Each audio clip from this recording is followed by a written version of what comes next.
Hi friends, ಇದು ಬಂದು ಸಾರಿ embroidering ಇರುತ್ತಲ್ಲ, ಅದನ್ನು ಉಲ್ಟಾ ಸೈಡಿಂದ ಬೋಟ್ ನೆಕ್ ಮಾಡ್ತೀನಿ. ನೋಡಿ ಫಸ್ಟು ಬ್ಯಾಕ್ ಸೈಡ್ ಕಟ್ ಮಾಡ್ಕೊಬಿಡ್ಬೇಕು. ಅದಕ್ಕೆ ಮೂರು ಸೈಡೂ ಪೈಪಿಂಗ್ ಹಾಕೊಳ್ತೀನಿ ಕ್ಲೀನಾಗಿ. ಆ ಕಾರ್ನರ್ ಪ್ಲೇಸಲ್ಲಿ ಚಟ್ಕ ಹಾಕೋಬೇಕು, ಮತ್ತು ಕಾರ್ನರ್ ಪ್ಲೇಸಲ್ಲಿ ಚಟ್ಕ ಹಾಕೋಬೇಕು. ಆವಾಗಲೇ ಪೈಪಿಂಗ್ ತಿರ್ಗೋದು. ಈ ಥರ ಕ್ಲೀನಾಗಿ ಪೈಪಿಂಗ್ ಹಾಕೋಬೇಕು. ಥ್ರೆಡ್ ಪೈಪಿಂಗು ಎರಡು ಸೈಡೂ ಆಗೋಯ್ತು. ಆ ಕಡೆ ಈ ಕಡೆ ಮೈನ್ ಪೀಸಲ್ಲಿ ಇಟ್ಟು ತಿರ್ಸ್ಕೋಬೇಕಾಗುತ್ತೆ. ಮೈನ್ ಪೀಸ್ ಮೇಲೂ ಒಂದು ಸ್ಟಿಚಿಂಗ್ ಹಾಕೋಬೇಕು. ಆ ಥರ ಎರಡೂ ಸ್ಟಿಚಿಂಗ್ ಮಾಡ್ಕೋಬೇಕು. ಕ್ಲೀನಾಗಿ ಎಡ್ಜಸ್ ಎಲ್ಲ ಕಟ್ ಮಾಡ್ಕೊಳ್ಳಿ, 1/2 ಇಂಚ್ ಬಿಟ್ಟು. ನೋಡಿ, ಕ್ಲೀನಾಗಿ ತಿರ್ಸ್ಕೋಬೇಕು. ಈ ಥರ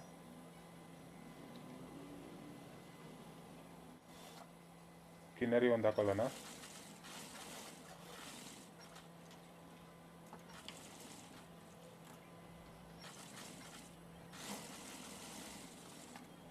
ಕ್ಲೀನಾಗಿ ಕಿನ್ನರಿ ಹಾಕೊಂಡು ಇದಾಯಿತು. ನೋಡಿ, 2 ಪೀಸು ರೆಡಿ ಆಗೋಯ್ತು. ಇದೆರಡು ಜೈಂಟ್ ಮಾಡೋಕ್ಕೋಸ್ಕರ ಒಂದು ಸೆಂಟ್ರಿಗೆ ಒಂದು ಪೀಸ್ ಕಟ್ಟಬೇಕಾಗುತ್ತೆ. ಅದನ್ನು ರೆಡಿ ಮಾಡ್ಕೊತೀನಿ.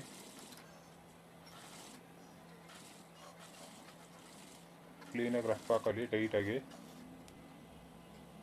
ಮತ್ತು ಬಿಚ್ಚೋಗ್ಬಾರ್ದಲ್ಲ, ಅದಕ್ಕೆ ರಫ್ ಹಾಕೋಬೇಕು. ನೋಡಿ, ಎರಡೂ ಒಂದರ ಮೇಲೆ ಇಟ್ಟು ಅಟ್ಯಾಚ್ ಮಾಡ್ಕೋಬೇಕು. ಕ್ಲೀನಾಗಿ ಈ ಥರ ಅಟ್ಯಾಚ್ ಮಾಡ್ಕೊಳ್ಳಿ.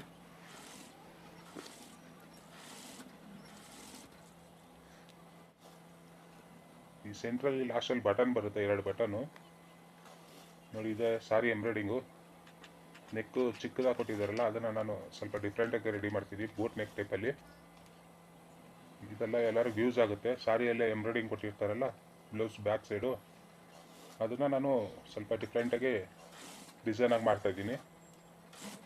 ಫಸ್ಟು ಪೈಪಿಂಗ್ ಹಾಕೋಬಿಡೋಣ. ಆ ಎಂಬ್ರಾಯ್ಡಿಂಗ್ ಹೆಂಗಿದೆಯೋ ಅದೇ ಶೇಪಲ್ಲಿ.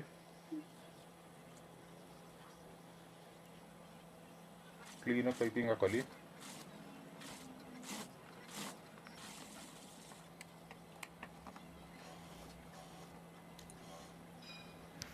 ಇವಾಗ ಲೈನಿಂಗ್ ಪೀಸ್ ತೊಗೊಂಡು ಅದ್ರ ಮೇಲೆ ಉಲ್ಟಾ ಇಟ್ಕೊಂಡು ಮತ್ತೆ ಇನ್ನೊಂದು ಕಿನ್ನರಿ ಹಾಕೋಬೇಕು. ನಾವು ಪೈಪಿಂಗ್ ಅಟ್ಯಾಚ್ ಮಾಡಿದ್ರಲ್ಲ, ಅದೇ ಸ್ಟಿಚಿಂಗ್ ಮೇಲೇ ಹಾಕೋಬೇಕು ಉಲ್ಟಾಯಿಂದ.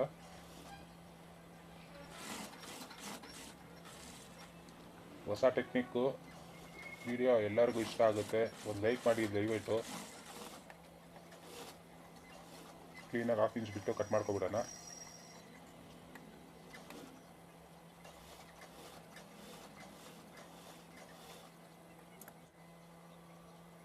ಓಕೆ, ನೆಕ್ ಹತ್ರನೂ ಪೈಪಿಂಗ್ ಹಾಕೋಬಿಡೋಣ. ಮೇಲೆ ನೆಕ್ ರೌಂಡ್ ಬರುತ್ತಲ್ಲ, ಬೋಟ್ ನೆಕ್ ಅಂತ, ಅಲ್ಲಿ ಪೈಪಿಂಗ್ ಹಾಕೋಬೇಕು.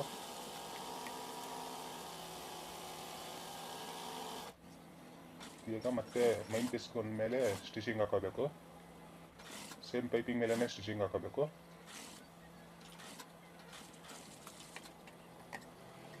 Okay, cut ಮಾಡ್ಕೊಬಿಡೋಣ.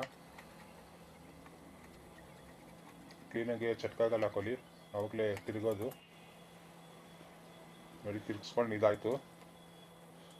ಕಿನಾರಿ ಸ್ಟಿಚಿಂಗ್ ಹಾಕೋಬಿಡ್ತೀನಿ. ಕಿನಾರಿ ಹಾಕ್ದಿರೇ ನೀವು ಐರನಲ್ಲಿ ಕೂಡಿಸ್ಬೋದು, ಆದರೆ ನಾನು ಐರನ್ ಮಾಡೋಕ್ಕೆ ಟೈಮ್ ಇಲ್ಲಲ್ಲ, ವೀಡಿಯೋ ಮಾಡ್ತಾ ಇರ್ತೀನಿ. ಅದಕ್ಕೆ ಕಿನ್ನರಿ ಹಾಕೋಬಿಡ್ತೀನಿ, ಫ್ಲಾಟ್ ಆಗುತ್ತೆ. ಐರನ್ ಮಾಡೋ ಅವಶ್ಯಕತೆಯೇ ಇರಲ್ಲ. ಓಕೆ, ಬ್ಯಾಕ್ ರೆಡಿ ಆಗೋಯ್ತು. ನೋಡಿ, ಈಗ ಕೆಳಗಡೆ ಪಟ್ಟಿ ರೆಡಿ ಮಾಡಿದಾರಲ್ಲ, ಅದು ಮೇಲೆ ಇಟ್ಟು ಕಿನಾರಿ ಸ್ಟಿಚಿಂಗಲ್ಲಿ ಅಟ್ಯಾಚ್ ಮಾಡಿಬಿಡೋಣ. ನೋಡಿ, ಎಷ್ಟು ಚೆನ್ನಾಗಿ ಬಂದಿದೆ. ಓಕೆ ಫ್ರೆಂಡ್ಸ್, ಅಟ್ಯಾಚ್ ಮಾಡ್ಕೊಳ್ತಾ ಇದ್ದೀನಿ. ಬ್ಲೌಸ್ ಲೆಂತ್ ನೋಡಿಕೊಂಡು ಅವ್ರದ್ದು ಎಷ್ಟು ಮಾರ್ಜಿನ್ ಬರುತ್ತೆ ಅಷ್ಟು ಹೊರಗಡೆ ಇಟ್ಟು ಅಟ್ಯಾಚ್ ಮಾಡ್ಕೊಬಿಡೋಣ. ವಿಡ್ತು ಗ್ಯಾಪು ಅದೆಲ್ಲ ಕ್ಲೀನಾಗಿ ಸೈಜ್ ನೋಡ್ಕೊಳ್ಳಿ, ಹೆಚ್ಚು ಕಡಿಮೆ ಆಗಬಾರ್ದು. ಪಕ್ಕ ಸ್ಟಿಚಿಂಗ್ ಬರಬೇಕು.